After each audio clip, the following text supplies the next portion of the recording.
சிவகங்கை மாவட்ட திமுக கலை இலக்கிய பகுத்தறிவு பேரவையின் சார்பில் 19ஆம் நாளான இன்று கழக தலைவர் தளபதி ஸ்டாலின் அவர்களுடைய ஆணைக்கிணங்க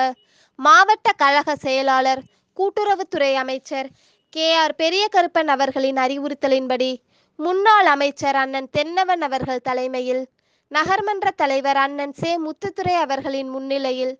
நகர்மன்ற துணைத் தலைவர் நகர திமுக செயலாளர் அண்ணன் குணசேகரன் அவர்கள் முன்னிலையிலும் 28வது வட்ட நகர்மன்ற உறுப்பினர் திருமதி திவ்யா சக்தி அவர்கள் நீர்மோர் சர்பத் ஆகியவற்றை இன்று பொதுமக்களுக்கு வழங்கினார். உடன் நகர திமுக அவைத் தலைவர் சன் சுப்பையா,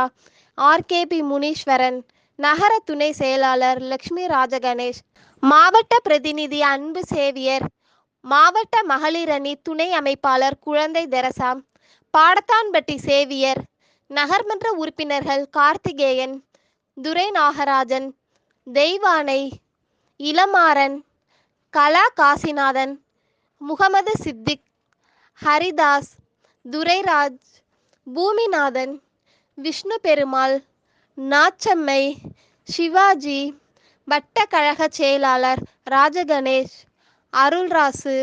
பாண்டி, ஆனந்து, மலையாண்டி, செயல் வீரர் ஜெயராமன் உட்பட பலர் கலந்து கொண்டனர். விழா ஏற்பாடுகளை மாவட்ட கலை இலக்கிய பகுத்தறிவு பேரவை துணைத் தலைவர் காரை சுரேஷ் அவர்கள் ஏற்பாடு செய்திருந்தார்.